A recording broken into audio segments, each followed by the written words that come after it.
Napoleon Bonaparte was born on August 15, 1769, on the Mediterranean island of Corsica. He went to school on the mainlands of France and went on to graduate from the French Military Academy in 1785. He then became a second lieutenant in the artillery regiment of the French army.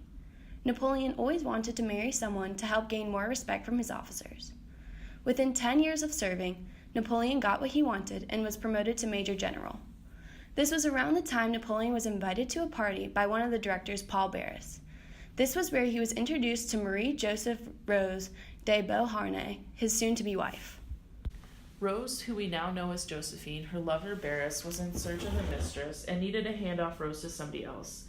Knowing Napoleon was looking for a wife, he convinced him that Rose was suitable. The two were then introduced. Both Rose and Napoleon wanted to get married for the same reason, for legitimacy and advancement of their reputation. Napoleon wanted to be higher in ranking in the force, and by having a wife, he'd be taken more seriously. Josephine, on the other hand, wanted to be more than just a widowed mistress to many. After the party, Napoleon was swooned and began to pursue Rose, but before he could get close, he decided he didn't like the name Rose and made her switch it to Josephine. Josephine was not keen on the idea, but after months of persistent pursuit, Josephine still refused to marry Napoleon due to how well off she was with her current lover, Barras. Soon after, Barras had found a new mistress and broke the news to Josephine that he could not afford to have two mistresses. Josephine was heartbroken and refused to believe that Barras was leaving her. Barras explained that she was very expensive as a mistress because she lived such a luxurious life. Barras threatened her that if she did not marry Napoleon Bonaparte, she would be left out on the streets to fend for herself. Not long after she was given this awful news, Napoleon proposed to her in January of 1796, and the couple got married on March 9, 1796. The wedding was luxurious and big, as Napoleon had great dreams for their future, and his wedding present to Josephine was a gold medallion inscribed with the words, "To Destiny." The same year that Napoleon helped the French army ultimately defeat their rivals of Austria. In the beginning of their marriage, Josephine despised Napoleon and thought he was a total bore.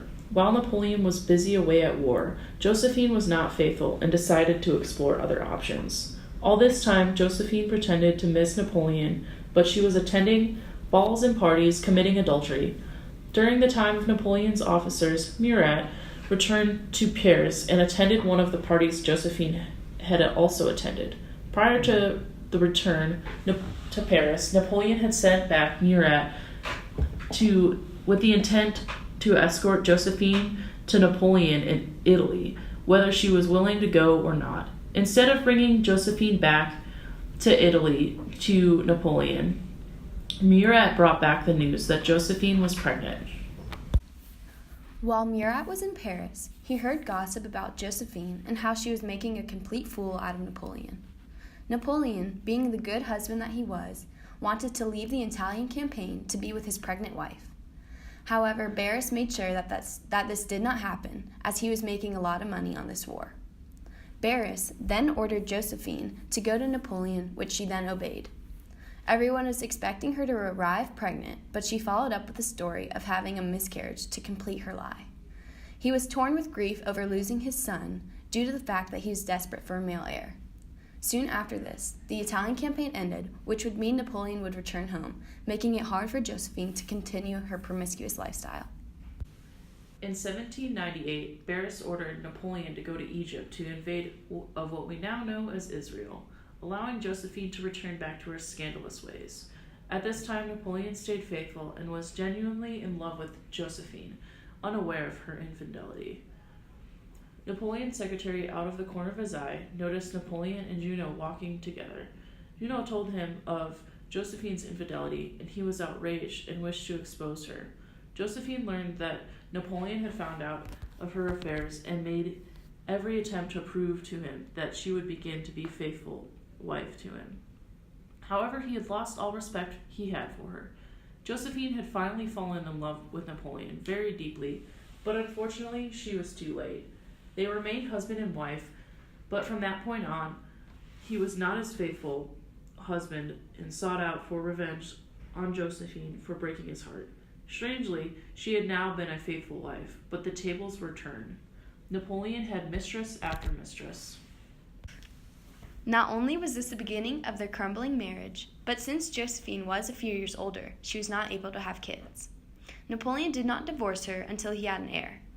Now, although Napoleon did not love Josephine, he did hold a deep devotion for her 2 children from her previous marriage. When Hortense, Josephine's daughter, and her brother Louis had a son, Napoleon declared him as his heir and then divorced Josephine. This was the exact reason Napoleon got an annulment. Napoleon still wanted an heir of his own blood. He began making negotiations to marry Marie Louise, a younger, more fertile woman, to help make him legitimize his claim to royalty. However, to marry Marie Louise, whom he renamed Marie Louise, he first had to divorce Josephine. Finally, on December 15, 1809, the couple announced their decision to end their marriage. The following January, the distraught Josephine and Napoleon signed official documents in front of the court. In conclusion, Napoleon and Josephine's relationship was a prime example of this time period, of how marriage should not be conducted. Although they married for economic reasons and status, the way the marriage played out was ultimately frowned upon. Josephine and Napoleon really rejected their societal norms of this time by committing adultery by exploring other partners while married. Not only did they both commit adultery, but he had divorced her after she was unable to bear children, which was unusual for this time period. Divorcing a woman of that age was not a thing that happened. If a woman was not able to bear children and you divorced her, what made her eligible for someone else to marry her? During this time, society's attitudes towards marriage was that once you were married, you did not divorce nor did you commit adulterous acts. Due to the low life expectancy, once you were married, you were partners for life, and then children were to follow. Women would take care of the kids and the house, and the men would provide for the family, being breadwinners. A woman's main role was solely to bear children and to be a housewife. Gender roles in this time period were huge, and woman's sole purpose was to be a mother and a caretaker of the children.